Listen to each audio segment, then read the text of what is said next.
Across the National Mall, there are few landmarks celebrating the accomplishments of women. But this month, the Smithsonian is changing that through partnership with Lyda Hill Philanthropies to display more than 100 statues of women. We're putting a twist on Women's History Month with Women's Futures Month, celebrating the power of women to change the world and help shape our future. The exhibit is called If Then She Can. Organizers selected 120 trailblazing women in science, technology, engineering, and math.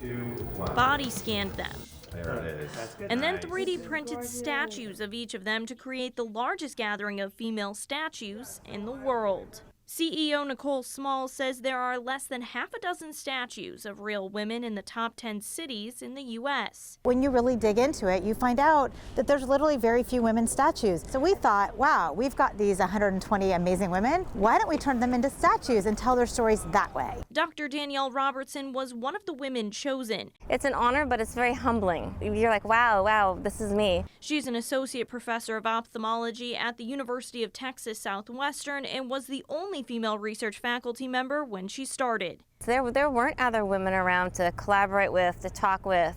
I had fantastic role models and mentors, but the majority of them were men. From my own experiences growing up, I wanted to make sure we could reach out to girls across the country and make sure that they saw the opportunities that were out there and they saw real women out there every day doing it. The statues are all interactive, with QR codes giving visitors inside access to the careers of these 120 women in their own words. When I grew up, I did not know a single woman physician, optometrist, PhD level scientist. They just didn't exist in my hometown. Professional schools now are approximately 50% women, and so there's never been a better time for girls to pursue STEM. The statues will remain at the Smithsonian through the end of March, and there's also a permanent collection that can be found online.